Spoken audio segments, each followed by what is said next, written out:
6 महिने कार्यविधि रहेको चुनावी सरकारले आन्दोलनमा अभिव्यक्त सबै काम गर्न सक्ने अवस्था छैन तापनि हामी कतिसम्म गर्न सक्दछौँ त्यसको इमानदार प्रयास गर्नेछौँ। नेपालको संविधान र शासकीय प्रणालीको संशोधन लगायत जेनजी पुस्ताले आन्दोलनको क्रममा उठाएका विषय वर्तमान अन्तरिम सरकारको कार्यक्षेत्रभन्दा बाहिरको विषय भएकाले युवा पुस्ता लगायत परिवर्तन पक्षधर आम नेपाली जनतालाई आगामी निर्वाचनमा सहभागी भई संवैधानिक प्रक्रियाबाटै संविधान संशोधन गर्नका लागि आग्रह गर्न चाहन्छु। जेन्जी आन्दोलनपछि बनेको सरकारका प्रधानमन्त्री सुशीला कार्कीले पहिलो पटक देशवासीका नाममा सम्बोधन गर्दै भन्नुभयो, यो सरकारको मुख्य काम भनेको फागुन 21 मा चुनाव गराउने हो। यो सरकार बन्न पनि संविधान मातहतबाटै बनेको सरकार हो, अर्थात् राष्ट्रपतिले संविधानबाट निकास खोजेर अझै यहाँ रहेका जति पनि दलहरू छन् तिनका प्रतिनिधिहरूसँग छलफल गरेर संविधानबाट निकास खोज्ने गरी गरिएको बनेको सरकार हो। खासमा त संसद विघटन हुनु हुँदैन, त्यसैबाट निकास खोजिनुपर्छ, त्यसलाई नै अर्को सरकार त्यहाँबाट बनाएर अनि संविधान संशोधन गर्नुपर्छ भन्ने आवाज त्यो समयमा उठिरहेको थियो। तर पहिलो मुद्दा संसद विघटन हुनुपर्छ भन्ने त्यो बेलामा चल्यो र त्यही मुद्दाको आधारमा संसद विघटन भयो। अब संविधान मातहत चल्दै गर्दा सुशीला कार्कीले भने जस्तो हो त्यही नै हो, किनकि अब संसद नभइकन संविधान संशोधन गर्न मिल्दैन। तर यो बेलामा जसरी संसद बिना संविधान संशोधन गर्न मिल्दैन भन्ने कुराहरू बाहिर आइरहेका छन्, जसरी प्रधानमन्त्रीज्यूले भन्नुभयो जेनजीहरूले माग गरे जस्तो प्रत्यक्ष कार्यकारीको निर्वाचन यो सरकारले गराउन सक्दैन, किनकि संविधान मातहतमै बनेको सरकार भएर संविधानको विशेष प्रयोग गरेर बनेको सरकार भएका कारणले यसले त्यो काम गर्ने अधिकार राख्दैन, किनकि त्यसका लागि संविधान संशोधन हुनुपर्छ। संविधानमा गरिएको व्यवस्था संसदले पारित गरेर मात्रै संशोधन हुन्छ। फेरि त्यसो भएर जेनजीले राखे जस्तो मागहरू जति पनि छन्, यी प्रत्यक्ष कार्यकारीको कुरा वा चाहिँ प्रदेश खारेजीका विषयमा पनि कुरा उठिरहेका छन्, त्यो सम्भव छैन भन्ने कुरा एकातर्फ यो चाहिँ वैधानिक कुरा हो। तर फेरि वैधानिक कुरा मात्रै गरेर संवैधानिक कुरा मात्रै गरेर हुने कुरा होइन, यो त आन्दोलनको प्राप्तिको कुरा हो। सडकबाट जुन एउटा चाहिँ सत्तालाई फालेको अवस्था हो, त्यसकारण संविधानमा मात्रै टेकेर हुँदैन। यो यदि संशोधन गरेर प्रत्यक्ष कार्यकारीको निर्वाचित गर्ने गरी अगाडि बढिएन भने यसले जेनजीका युवाहरूले जति बलिदानी गरे, जति 70-75 जनाको ज्यान गयो, ती सबैको चाहिँ रगतको अवमूल्यन हुन्छ हैन। आफ्नो टाउकोमा छातीमा गोली खाएका मान्छेहरूको अवमूल्यन हुन्छ। त्यसकारण तत्कालीन समयमा आन्दोलनलाई दबाउनको लागि आन्दोलनरत विद्यार्थीहरू कलिला भाइ बहिनीहरूको चाहिँ छातीमा टाउकोमा ताकी गोली हान्ने र गोली हान्न आदेश दिनेहरू उप सरकारको नेतृत्व गर्नेहरू उप कारबाही हुनुपर्छ र त्यही आन्दोलनको म्यान्डेट अनुसार र जेनजीहरूको माग अनुसार अबकै निर्वाचनमा यो चाहिँ कुनै पनि हालतमा प्रत्यक्ष कार्यकारी हुनुपर्छ। त्यो गर्न मिल्छ, किनकि संविधान मात्रै मानेको भए संविधानले त यो सरकार डिजल्भ गर्ने राइट पनि दिन्थेन भन्ने हिसाबका कुराहरू बाहिर आइरहेका छन्। अब यी कुराहरूको पृष्ठभूमिमा थोरै नेपालको सन्दर्भ र अबको निकासको विषयमा थोरै कुरा गरौँ। यो अहिलेको खासमा जुन पनि चुनावको प्रणाली वा चाहिँ आवधिक निर्वाचनको कुरा छ र यो यसको शैली छ, यसको विषयमा थोरै कुरा गरौँ। हुन त लोकतन्त्रको विकल्प अझै सुधारिएको लोकतन्त्र हो, दलतन्त्रको पनि विकल्प छैन। अझ यहाँ त जनताको बहुदलीय जनवाद यताउति भन्ने कुरा छ, बहुदलका कुरा छन्। तर बहुदलमा चाहिँ अब सोच्नुपर्छ कि यो दलहरू धेरै हुँदै गर्दा, जस्तो उदाहरणको रूपमा 100% मतदातामा 90% मत खस्छ, त्यहाँ 10औं 15औं 20औं पार्टीका उम्मेदवारहरू उठेका छन्। मानौँ 10 वटा पार्टीका उम्मेदवारहरू एउटा सांसदको पदको लागि उठेका छन्। त्यो ठाउँको कुल जनसङ्ख्या हो 1 लाख। त्यो ठाउँबाट 90,000 मत खस्यो, अर्थात् 90% मत खस्यो। खसेको मतमध्ये 5% मत अर्थात् 5,000 मत बदर भयो। अब रह्यो 85,000 मत। यता 10 जना उम्मेदवार छन् 10 वटा पार्टीको तर्फबाट सांसद पदको लागि। अब ती उम्मेदवारमध्ये 20 देखि 25% मत ल्याउने मान्छेले चुनाव जितिरहेको हुन्छ, 15 देखि 20% ल्याउनेले जितिरहेको हुन्छ। 85% मत छ, त्यो 85% मत डिभाइड हुँदै बाँडिँदै जम्मा 15-20% वाला चाहिँ विजयी भयो। अब त्यो 15-20% भनेको त त्यो 85% मा पनि 65% कम हो हैन। त्यति थोरै मतले त्यो सबै अधिकांशलाई जुन रुलिङ गर्ने वा सबैको प्रतिनिधि हुने यो व्यवस्था बहुदलमा यो चाहिँ यसको बडो गलत कुरा हो जस्तो चाहिँ मलाई लाग्छ। किनकि टु पार्टी मात्रै सिस्टम हुन्थ्यो भने कमसेकम 51% सदर मत ल्याउने मान्छे वा चाहिँ प्रतिनिधिले जित्थ्यो र त्यो चाहिँ अलिकति सौहार्दपूर्ण देखिन्थ्यो, किनकि अलि धेरै मान्छेको त त्यो विश्वासको पात्र थियो भन्ने हुन्थ्यो।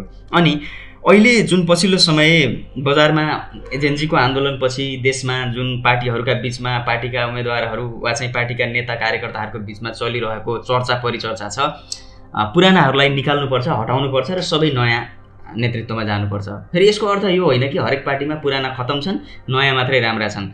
पुराना पार्टीका मान्छेहरू अनेक निष्ठा बोकेर पार्टीको निष्ठाभन्दा यताउति नगएर कुनै चाहिँ जालसाजी नगरिकन आफ्नो पार्टीको म्यान्डेटमा अडिग रहेर जनताको सेवा मात्रै गरेका पुराना पुस्ताका मान्छेहरू कति छन् र नयाँ पुस्ताका मान्छेहरू, युवाहरू जसले पार्टीलाई ढाल बनाएर आफ्ना व्यवसाय गतिविधि ठेक्कापट्टा यसका लागि पार्टीमा लागेका मान्छेहरू पनि छन्। अबको पार्टीको नेतृत्वमा बहस हुँदै गर्दा नयाँ पुरानो वा उमेरगत कुरा मात्रै होइन, उसको निष्ठा र उसको कार्यशैलीलाई चाहिँ हेर्नुपर्छ। अनि यो निर्वाचन प्रक्रिया आफैमा यति गलत प्रक्रिया छ कि यो निर्वाचन प्रक्रियाले कुनै पनि हालतमा देशलाई निकास दिन सक्दैन भन्ने अब पुष्टि भएको छ।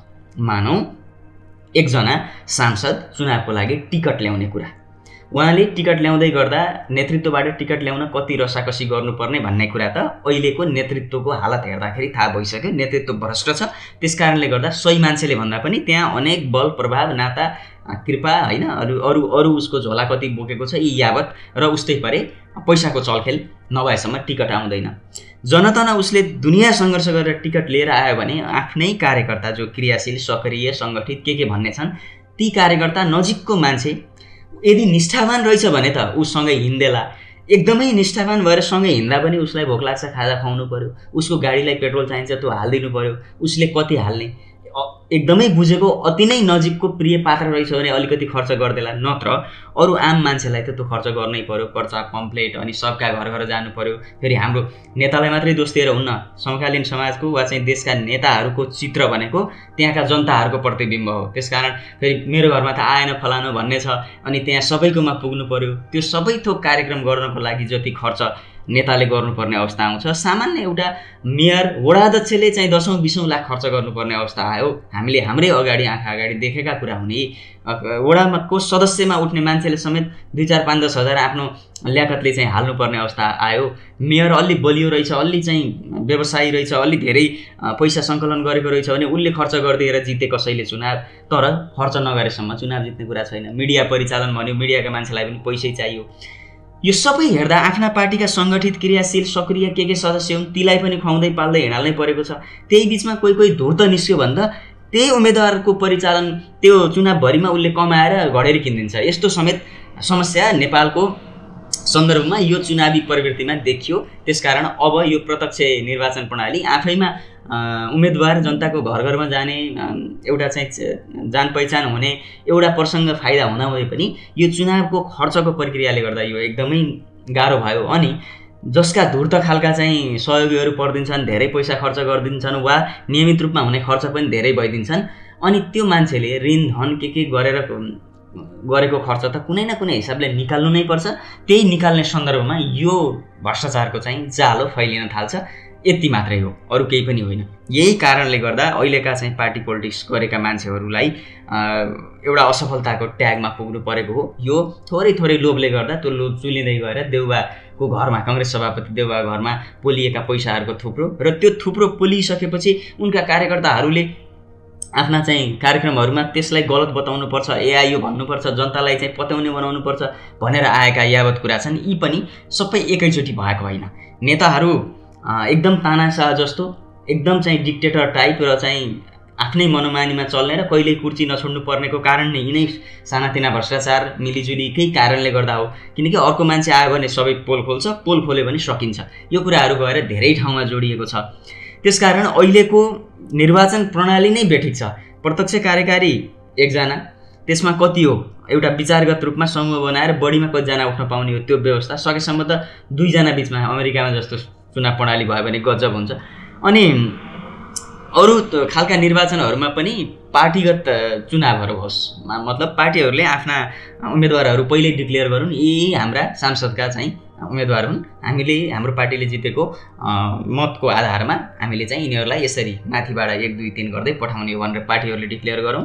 कमसेकम 2टा मात्रै पार्टी भइदियो भने त अझै गजब, नभए बहुदल नै राख्दै गर्दा पनि यो समानुपातिक निर्वाचन प्रणाली भयो भने यसले गजब काम गर्छ। र तर यसमा चाहिँ पार्टीहरूले उही पहिला जस्तो आफ्ना नातापाता छोरी बुहारी भाइ भतिजा यस्तो गर्न थाल्ने अनि उही चेला चपेटे अनि पैसामा बिक्न थाल्यो भने त सकियो। नियतको कुरा हो। नियम त पहिला पनि थियो। संविधान कति गजब छ पढ्न थाल्यो भने होलान् केही कमजोरीहरू संविधानमा। अनि यी अनेक चाहिँ वितण्डा गर्दा यी पहिलाका कुराहरू दुनियाँ गर्दा संविधानको मर्म यो केही नमर्ने। अब आन्दोलन भएर कुनै नयाँ मान्छे आउँदा संविधानका सिरा सिरा एकदमै केलाउनु पर्ने, हरेक कुरा गर्नुपर्ने, यी यावत कुराहरू बडो गजबका छन्, बडो अचम्मका सुनिन्छन्। तर पनि नेतृत्वहरूले होला कसैले नेतृत्व गर्दै गर्दा नेतृत्वमा मात्रै चुकेको हुनसक्छ।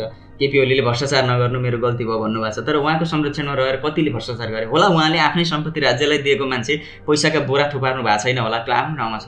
तर उहाँहरूले व्यक्त गरेका धारणाहरू भ्रष्टाचार भनेको पैसा मात्रै लिनु होइन नि त, आचरणलाई भ्रष्ट बनाउने हो।